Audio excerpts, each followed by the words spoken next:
بیٹیوں کا حال یہ ہے، اب بیٹیاں قرآن کہاں یاد کرتی ہے، اب بیٹیاں حدیث کہاں یاد کرتی ہے، اب بیٹیاں دین کہاں پڑھتی ہے، یہ تو گانے سنتی ہے، یہ تو سیریل دیکھتی ہے، یہ تو فلمیں دیکھتی ہے۔ اللہ اکبر! قوم کی جو بیٹی بالغ ہونے سے پہلے سیریلوں میں بھاگنے اور بھگانے کے مناظر دیکھے گی، قوم کی جو بیٹی جوانی کی دہلیز پر قدم رکھ کر فلموں میں زنا کے مناظر دیکھے گی، پھر وہ گندگی نہیں کرے گی۔ اسلام تو برابری کا مذہب ہے، کالے اور گورے کا فرق مٹاتا ہے، برادریوں کا فرق مٹاتا ہے۔ اعلان کیا کلکم من آدم و آدم من تراب، تم سب آدم سے ہو اور آدم کو مٹی سے پیدا کیا گیا۔ اللہ اکبر! اندازہ فرمائیں، ہر جگہ برابری کی بات کرنے والا اسلام جب علم کی بات کرتا ہے تو اعلان کروایا جاتا ہے کہ علم والے اور بغیر علم والے، پڑھے لکھے اور ان پڑھ لوگ، جاننے والے اور نہ جاننے والے دونوں برابر نہیں ہو سکتے۔ یہ برابری کا تصور ہر جگہ دیا جا رہا ہے، لیکن دو مقام پر ارشاد فرمایا گیا کہ برابری نہیں ہے۔ ایک تو علم کا مقام ہے اور دوسری جگہ فرمایا اللہ اکبر لا یستوی اصحاب النار و اصحاب الجنہ، کہ جنت والے اور جہنم والے برابر نہیں ہو سکتے۔ اس سے پتا چلا جسے علم نافع مل گیا اللہ رب العزت نے اس کے لیے جنت کا رستہ آسان کر دیا۔ اے خاتون جنت رضی اللہ تعالی عنہا کی کنیزوں، آج علم، وہ علم جو انسان کو بلند کرتا ہے، وہ علم جو انسان کو اللہ کی معرفت عطا کرتا ہے، وہ علم جو ایک انسان کو انسان بناتا ہے، وہ علم جو انسان کو شعور زندگی عطا کرتا ہے، وہ علم جو انسان کو ناز بندگی عطا کرتا ہے، وہ علم جو انسان کو یقین کامل عطا کرتا ہے، وہ علم جو انسان کو حق الیقین کی منزل عطا کرتا ہے، وہ علم جو جینے کا سلیقہ سکھاتا ہے، وہ علم جو عبادت کا طریقہ سکھاتا ہے، وہ علم جو ایک دوسرے کے حقوق کی ادائیگی کی بات کرتا ہے، آج اس علم سے امت مسلمہ ناواقف ہے۔ اللہ اکبر! ہر گھر جہنم قدا بنا ہوا ہے۔ ایک ماں کو شکایت ہے میرا بیٹا میرا کہنا نہیں مانتا، ایک ماں کو شکایت ہے میری بیٹی میرا کہنا نہیں مانتی، ایک بیٹی کو شکایت ہے ابا وہ پیار نہیں دیتے جو ایک باپ کو دینا چاہیے۔ اللہ اکبر! ہر بیٹی کو شکایت ہے ماں سے وہ لطف و بری باتیں نہیں ملتی جو ایک ماں کا حق ہے۔ اندازہ فرمائیں، شوہر بیوی کی شکایت کر رہا ہے، بیوی شوہر کی شکایت کر رہی ہے، والدین بچوں کی شکایت کر رہے ہیں، بچے ماں باپ کی شکایت کر رہے ہیں۔ یاد رکھنا، گھر گھر جہنم قدا اس لیے بنا ہے، نفرتوں کی آگ اس لیے ہے، حق تلفیاں اس لیے ہو رہی ہیں، حقوق اس لیے پامال ہو رہے ہیں کہ آج ہمارے پاس وہ علم نہیں ہے جسے علم دین کہتے ہیں۔ اللہ کی عزت کی قسم، اگر ایک ماں کے پاس علم ہوگا کہ بیٹی کا حق کیا ہے تو ماں اپنی بیٹی کو بوجھ سمجھ کر جھڑکیاں نہیں دے گی۔ ایک ماں بیٹوں کو آگے کر کے بیٹی کا حق کچلتی نظر نہیں آئے گی، بلکہ جب اس کے پاس علم قرآن اور علم حدیث کی سوغات ہوگی تو ایک ماں اپنی بیٹی کو اسی طرح پیار دے گی جیسے سیدہ خدیجۃ الکبریٰ سیدہ فاطمہ الزہرا کو پیار دیتی نظر آتی تھی۔ دراصل یہ محبتوں کا ماحول کیوں ختم ہوا؟ اس لیے کہ پتہ ہی نہیں ہے، علم دین نہیں ہے، علم قرآن نہیں ہے، علم حدیث نہیں ہے۔ اللہ اکبر!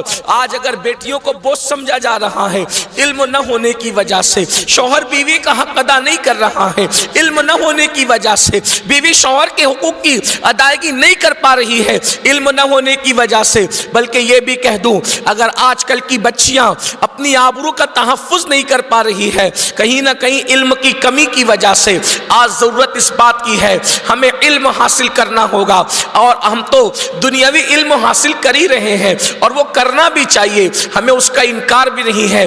ڈاکٹر بنو، ٹیچر بنو، انجینئر بنو، لائر بنو، جو بننا ہے تمہیں بنو، لیکن سب سے پہلے علم دین حاصل کرو، اس لیے کہ دنیا کے علم کی ساری ڈگریاں مرنے کے بعد گھروں کے اندر سجی کے سجی رہ جائے گی۔ اگر کوئی ڈگری قبر میں کام آئے گی تو وہ ایمان اور اسلام کی ڈگری ہے۔ اس لیے میں اپنی بہنوں سے کہنا چاہتا ہوں، خاص طور پر جو مائیں ہیں ان سے کہنا چاہتا ہوں کہ جامعۃ المصطفیٰ للبنات کا جو قیام عمل میں آ رہا ہے، آپ اپنی بچیوں کا ایڈمیشن کروائیں، اسکول کے ساتھ ان کو مدرسے میں بھی بھیجیں تاکہ ان کو پتہ چلے ایک عورت کی ذمہ داری کیا ہوتی ہے، ایک بچی کی ذمہ داری کیا ہوتی ہے، ایک خاتون کی ذمہ داری کیا ہوتی ہے۔ یہاں مرد ہوتے تو ان کے بارے میں بھی گفتگو ہوتی، لیکن خاص یہ محفل ہمارے علامہ شرف الدین صاحب نے خواتین کے لیے رکھی ہے، اس لیے میں آج آپ ہی کے متعلق کچھ گفتگو کروں۔ اے خاتون جنت رضی اللہ تعالیٰ عنہ کی کنیزوں، اگر تم ماں ہو اپنی بچیوں کو علم دین پڑھاؤ تاکہ وہ کم سے کم اتنا پڑھ لیں، اسلامی عقائد جتنا جاننا ضروری ہے اتنا پڑھ لیں۔ ایک زندگی گزارنے کے لیے غسل کا فرض ہوتا ہے اور غسل کے فرائض کیا ہیں، اور اسی طریقے سے وضو کس طرح کیا جاتا ہے، نماز کیسے پڑھی جاتی ہے، شوہر کے حقوق کیا ہے، انداز زندگی کیا ہے، مرنے کے بعد کے حوالے سے ہمارے نظریات کیا ہونے چاہیے، عقائد صحیحہ کیا ہے، ضروریات دین کیا ہے، ضروریات اہل سنت کیا ہے، یہ ساری چیزوں کا علم آپ کی بچیوں کو ہونا چاہیے۔ اللہ اکبر۔ یاد رکھیں آج تو لوگوں کا حال یہ ہے، اور اگر بچیاں موجود ہیں تو میری بھی ان سے گزارش ہے، بہنوں آپ نے بہت کچھ پڑھ لیا ہے، آپ نے کھانا بنانا سیکھ لیا ہے، آپ نے کپڑے دھلنے سیکھ لیے ہیں، آپ نے گھر کا کام کاج سیکھ لیا ہے، لیکن میری بہن یاد رکھنا پوری زندگی تم جنہیں کھلاتی پلاتی رہو گی، کھانا بنا کر جس دن مر جاؤ گی تمہارے منہ پر مٹی ڈال کر کے جب یہ لوگ لوٹیں گے تو کوئی تمہاری مغفرت کی دعا کرنے والا تک نہ ہوگا۔ یہ خود غرض دنیا ہے۔ اس خود غرض دنیا کے اندر میں یہ نہیں کہتا کہ آپ خدمت نہ کرو، یقیناً کھانا پکاتی ہو پکاتی رہو، کھلاتی ہو کھلاتی رہو، لیکن کھانا بنانے کا ہنر سیکھنے والیوں کم سے کم دین کا بھی تو کچھ علم حاصل کر لو، مذہب کا بھی تو کچھ علم حاصل کر لو، اپنی آخرت کی بھی تو کچھ تیاری کر لو۔ تقریباً 99% عورتیں ایسی ہیں جن کو دین پتہ نہیں ہے، جن کو مذہب پتہ نہیں ہے، جن کو اسلام پتہ نہیں ہے۔ اور یاد رکھنا بچیوں کا علم حاصل کرنا خاص طور پر علم دین بے پناہ ضروری ہے، اس لیے کہ کسی مفکر نے کہا تھا کہ مرد نے پڑھا، فرد نے پڑھا، عورت نے پڑھا، پورے معاشرے نے پڑھا۔ ایک اور مفکر کہتا ہے اگر باپ دین جانتا ہوگا تو دین گھر تک رہتا ہے، اور اگر ماں دین جانتی ہوگی تو دین نسلوں میں منتقل ہوتا ہے۔ اس لیے ماؤں کے اندر علم دین ہونا ضروری ہے۔ بلکہ بڑی ذمہ داری سے عرض کروں، اگر اللہ اکبر حضرت مسعود کو کوئی فرید الدین بنا رہا ہے تو ان کی امی بنا رہی ہے، اگر محمد احمد کو کوئی نظام الدین محبوب الہی بنا رہا ہے اس کے پیچھے ان کی ماں کی تربیت ہے، اگر عبد القادر جیلانی غوثیت کبریٰ کے منصب پر فائز ہو رہے ہیں اور غوث اعظم کہلا رہے ہیں اس کے پیچھے ان کی امی کی تربیت کا نتیجہ ہے۔ اے خاتون جنت کی کنیزوں، دین حاصل کرو تاکہ تمہاری گود سے ہی دین منتقل ہو۔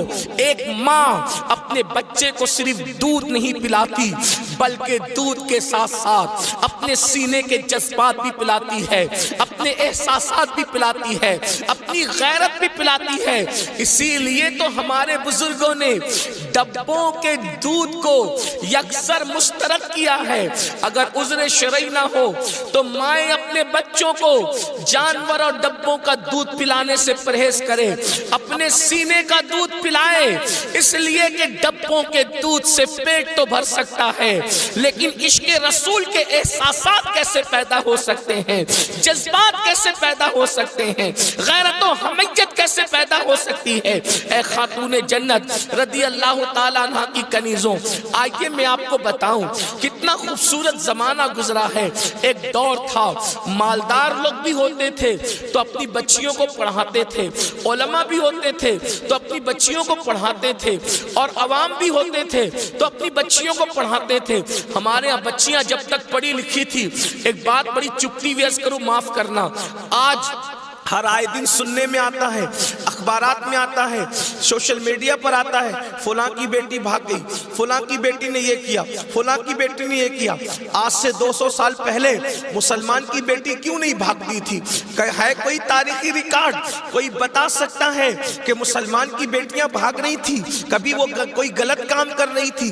وجہ اس دور کے مسلمان اپنی بیٹیوں کو اتنا علم دین پڑھاتے تھے۔ یہ تو تاریخ میں ملے گا کہ اگر کسی نے کسی مسلمان کی بیٹی کو دیکھا ہے تو وہ بیٹی غیرت سے مر تو گئی ہے لیکن کسی غیر کے ہاتھ میں اس نے اپنا ہاتھ نہیں دیا ہے۔ جب تک علم دین کا زیور، جب تک کردار فاطمہ کی سوغات مسلم بچیوں کے اندر موجود رہی، نہ مسلمان رسوا ہوئے، نہ کسی نے اسلام کو رسوا کرنے کی ناپاک کوشش کی۔ جب سے مسلم امہ کے اندر فیشن کے نام پر الہاد اور بے دینی کے تصورات نے اللہ اکبر جنم دیا ہے اور علم دین بچیوں سے دور ہوتا چلا گیا یا بچیاں علم دین سے دور ہوتی چلی گئی، نتیجہ یہ ہوا کہ آج معاذ اللہ آبرو بھی بک رہی ہے، عزت کا سودا بھی ہو رہا ہے، عزت کا نیلام بھی ہو رہا ہے۔ ماں باپ کو رونے کے لیے مزدور نہیں مل رہے ہیں۔ مالدار ماں باپ اپنی اولاد کو دنیاوی علوم تو پڑھاتے ہیں، مذہبی علوم نہیں پڑھاتے۔ مگر میں یہ بات بغیر کسی خوف کے اور بغیر کسی تردد کے یہ بات کہنا چاہتا ہوں، اللہ شاہ جہاں کی قبر پر رحمت و نور کی برسات فرمائے۔ غیر منقسم ہندوستان کا یعنی اکھنڈ بھارت کا بادشاہ تھا جس کا اصل نام خرم تھا، اسے شاہ جہاں کہا گیا۔ اللہ اکبر، بیٹوں کو بھی اتنا پڑھایا کہ بیٹے اللہ اکبر اس دور کے علماء اور فقہاء میں شامل ہوئے اور بیٹیوں کو بھی اتنا پڑھایا کہ بیٹیاں بھی صاحب قلم ہوئی۔ کون نہیں جانتا سلطان الہند سردار خواجہ غریب نواز پر سب سے پہلے اللہ اکبر غیر منقسم ہندوستان میں اگر کسی نے حوالے کے ساتھ غریب نواز کی سیرت کو قلم بند کیا ہے تو وہ کوئی اور نہیں ہے، وہ حضرت شاہ جہاں کی بیٹی جہاں آرا بیگم ہے۔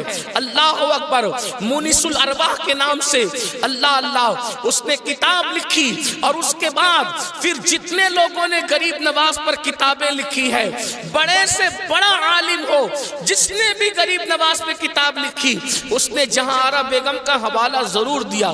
آپ ذرا سوچے تو صحیح، بادشاہ کی بیٹی اتنی پڑھی لکھی تھی کہ وہ غریب نواز جیسے بزرگ پر لوگوں کو سیرت لکھ کر کے دے رہی تھی، اور آج اللہ اکبر تھوڑا سا مال آتا ہے تو لوگ سوچتے ہیں غریب لوگ اپنے بچوں کو دین پڑھائیں، ہم کیوں پڑھائیں؟ اور آج لوگ کہتے ہیں مولانا ہم رسوا کیوں ہو رہے ہیں؟ کل تو نہیں ہوتے تھے۔ ہم کہتے ہیں کل کا غریب بھی دین کو سینے سے لگائے تھا اور کل کا بادشاہ بھی دین کو سینے سے لگائے ہوئے تھا، اس لیے کل لوگ جو ہے وہ رسوا نہیں ہوتے تھے۔ اور آج ہم نے غریبوں نے بھی دین کو چھوڑ دیا، مالداروں نے بھی دین کو چھوڑ دیا۔ اور یاد رکھنا ہمارا دین فرسودہ نہیں ہے، ہمارے دین کی شان یہ ہے، اور وہ کوئی مذاہب ہوں گے جن کو تھام کر لوگ ذلیل ہوتے ہیں، یہ اللہ کا پسندیدہ مذہب ہے۔ جس نے اس کے دامن کو پکڑا اللہ نے اس کو عروج عطا کیا۔ تاریخ موجود ہے، عرب کی بوریا نشین قوم اگر کیسر و کسریٰ کی تاجدار بنی ہے تو مذہب اسلام کا دامن پکڑنے کی بنیاد پر بنی ہے۔ اور آج بھی ہمیں اگر ترقی مل سکتی ہے تو اسلام کی بنیاد پر مل سکتی ہے، اس لیے کہ اسلام ہی ہے جس کے بارے میں قرآن کہتا ہے ان الدین عند اللہ الاسلام، اللہ کے نزدیک سب سے پسندیدہ مذہب کوئی ہے تو وہ مذہب اسلام ہے۔ آپ نے رضیہ سلطانہ کا نام سنا ہوگا، رضیہ سلطانہ، اللہ اکبر، آپ رضیہ سلطانہ کو کس اینگل سے جانتے مجھے نہیں پتا، لیکن میں آپ کو بتاؤں، کوئی میں ہوائی فائرنگ نہیں کر رہا ہوں، آپ تاریخ اٹھا کر پڑھیں۔ رضیہ سلطانہ اپنے زمانے کی بہترین عالمہ تھی، بہترین فقیہہ تھی۔ اللہ اکبر، بہت سارے مرد جب مسائل حل نہیں کر پاتے تو پردے کے پیچھے سے رضیہ سلطانہ سے رہنمائی حاصل کرتے، اور رضیہ سلطانہ ام المومنین سیدہ عائشہ صدیقہ کی سنت کو زندہ کرتے ہوئے امت کی رہنمائی کرتی ہوئی نظر آتی تھی۔ اللہ اکبر، یہ سیدنا امام مالک کی بیٹیاں ہیں۔ اللہ اکبر، امام مالک کی بیٹیاں، اللہ اکبر، بالغ ہونے سے پہلے اپنے اپنے بابا کی لکھی ہوئی کتاب موطا امام مالک کو انہوں نے زبانی یاد کر لیا تھا. اور تمہیں پتا ہے جب بڑے بڑے محدثین امام مالک کی بارگاہ میں بیٹھ کر کے حدیث پڑھا کرتے تھے اور وہ غلطی کرتے تھے، یہ پردے کے پیچھے سے چھپ کر کے سنا کرتی تھی. جب محدثین غلطی کرتے تھے تو یہ لکڑی کو زمین پہ مار کر کے اپنے بابا کو اشارہ کرتی کہ بابا محدث صاحب سے حدیث کی سند پڑھنے میں غلطی ہو رہی ہے یا متن پڑھنے میں غلطی ہو رہی ہے. اندازہ فرمائیں میرے آقا صلی اللہ علیہ وآلہ وسلم کی کنیزوں، قوم کی بچیوں کا یہ حال تھا، قوم کی بچیوں کی یہ فکر تھی. مگر آج افسوس، اقبال نے کہا متاع دین و دانش لٹ گئی اللہ والوں کی، یہ کس کافر ادا کا غمزہ خوریز ایسا کی. کہاں وہ بالغ ہونے سے پہلے موطا کا حفظ کرنا، کہاں وہ 7 سال کی عمر میں قرآن کا حفظ کرنا، اور کہاں آج